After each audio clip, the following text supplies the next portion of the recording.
So this movie has become a lifetime for you. Yeah. This is like 3 Twilights in one movie, or something. In terms of promoting it, or Yeah. in terms, I've been. I feel like I've been on tour. It's like your second child that you didn't have. Because I went to shoot another movie, and then almost as soon as I finished, the day I finished, I start doing promo for this again. So it's been a while. Living in the Benny and Josh world is got to be intoxicating or exhausting.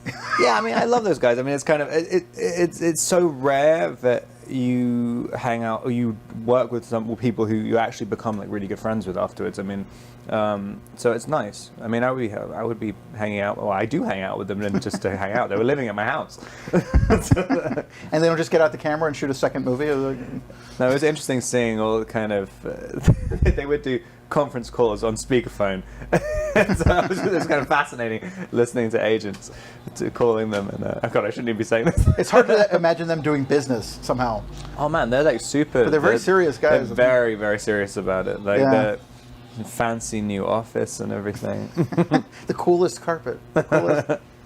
So, I don't know that I've ever. I have not been a Twilight person, so I haven't like followed your life to the millimeter. But what was it that got you started in acting? At the very beginning, originally it was I fancied this girl who went to a drama club, and yeah, I went to that, and then I worked backstage for like 2 years maybe as a stagehand, and then they were doing Guys and Dolls, and something just I didn't do plays in school, I didn't perform at all, I wasn't even studying drama, and something about Guys and Dolls, I'd seen the movie and I really loved the movie, and and I was like, it just sort of clicked and wanted to audition, and then didn't get any kind of significant part. Not Sky or Nathan? No, I got the Cuban dancer with the rose in my teeth, and it just so happened that I sort of popped my cherry being. I was just so self-conscious and nervous before about performing, and then because I'd done this audition where you had to sing and do all this stuff, and I kind of gotten over it and kind of got the bug.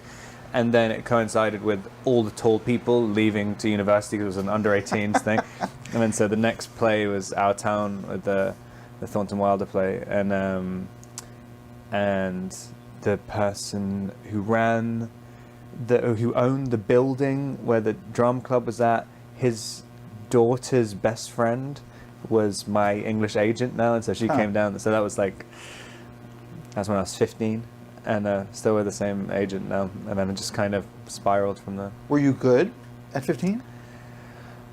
I don't know. I mean, I definitely took it very, very, very seriously, and also I had that weird outsidery thing because I hadn't done drama in school, and because I entered this drama club and everyone was very, very kind of not cliquey, but like they were serious. They were like acting kids, and so I didn't really feel accepted into that, and so I kind of felt I had to sort of prove myself and do something different at the time. I don't know if I did do anything different, but I don't know. I kind of wanted to. It took me a while to realize that it was actually something I wanted to do and something that I could potentially do. Did you get the girl? Not until years and years later. Reunion tour was the way to go. A reunion tour. What? A reunion tour. Yeah. Remember me? So when did you figure out that this was going to be a thing? Was it the agent or was it? No, I did Vanity Fair with Reese Witherspoon, got cut out from it, and then I got this other movie. Oh no, I did this thing called The Ring of the Nibelungs first, which was amazing, and it was in Cape Town, and it just seemed really exciting, and I just couldn't really believe it. I was like 17, doing a movie. I was by myself and stuff. It was really great.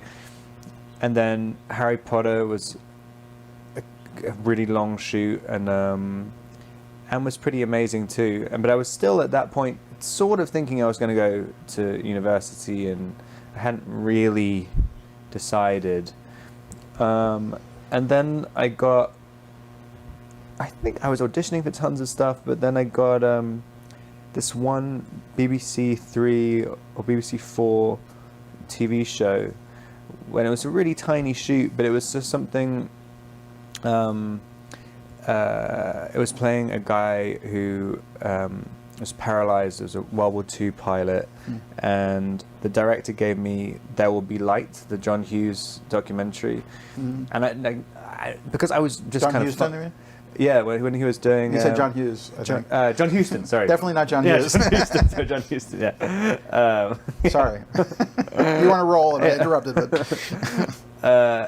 Do you know what I'm talking about, the John Huston thing? And I watched it, and I hadn't really, because I was just kind of fumbling my way through it, that when someone had told you, oh, here's some stuff to research, and this is kind of, it really opened up my mind to say you can bring inspiration from anywhere, and that was probably what clicked in my head, like, oh, this is sort of how you should approach performance, and it was really exciting. I mean, I tried to approach things like that afterwards, and then I played this movie I did this movie about Lorca and Dali's relationship, and that just because Dali had written so much about himself, and there was just so much to read, and I was in Barcelona for like 4 months or something, and just did nothing but learn about him, and it just it's just, you suddenly realize how just where you can draw from so many different mediums and so many different impetuses. What they say? Impeti? I'm not sure.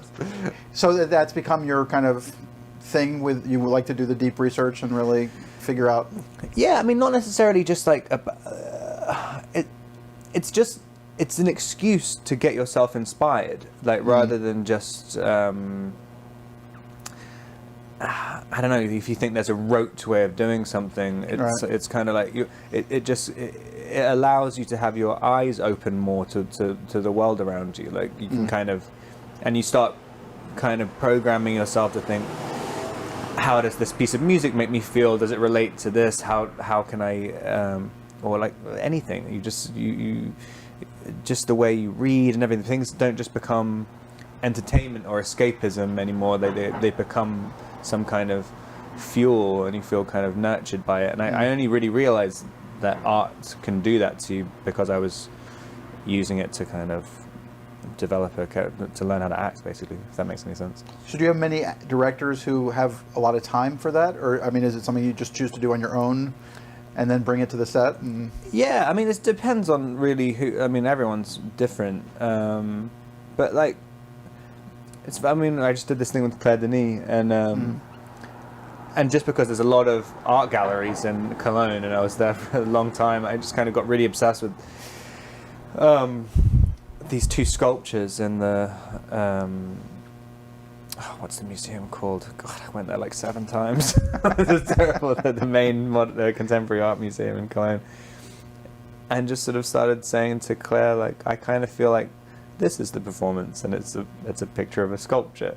And Claire's just like, yes, that's it. And I'm like, so it can be, like, I don't know how many directors would really say that. Right. You know, it's not a cerebral thing. It's just sort of, you can draw from anywhere, basically. Is there something you like coming from a director? Is there a way of being directed that you prefer? I just want them to take it seriously. Like, it's kind of, and not necessarily like you can't like joke around or whatever, but there has to be, when you're shooting it, that you have to feel like you're doing something worthwhile, rather than just thinking, this is what I do. I'm a director. I just direct movies, and then once I finish this one, I'm going to do another one. Like, I don't see it as like a kind of going to the office. Or whatever. That it's sort of, you have to feel like you're pushing the needle in some way. I'm guessing you could figure that out in the first meeting. Whether they're that kind of person. No? Unfortunately, I really can't, because I get too enthusiastic, and if I like something, I'll get so enthusiastic that I can't even hear what the person's saying. Huh. So, yeah, generally, the first day of the shoot, you can generally tell. Right. But yeah. They don't have months of rehearsal anymore. I end up doing a lot of rehearsal and things. Yeah? It's weird. I shoot. It's funny. All these things people say they don't do anymore. Like I shoot the majority of things I do on film. I have a lot of rehearsal. Huh. I mean, I also go. I go to places, and it's not necessarily rehearsal, but I'll just go early, and so I'll go during early pre-production most of the time, and just stay there because I just find it kind of. It just does something to your brain. You relax into it. Does the Mike Lee thing appeal to you enormously? Or? Oh, for sure. Spending 6 months and... I think that'd be amazing. I mean, I can't even imagine what that would be like. And you kind of potentially dangerous for your mental health. Yes. And you can disappear in the last 20 days. If you behave in any way, in reality, in 6 months in a specific way, that is going to be you afterwards. Yeah. Well, that's what he's after. Yeah. He makes you write the script. Yeah. But then people write themselves out. Those are the people I feel bad for, who are like 5 months and then they're suddenly fall out of the movie. No way, really? It happens, yeah. Well, like they'll find that the movie's going this direction or that direction, and then realize they don't need that character, and boom, they're gone. That's awful. I mean, what's his name has done it also.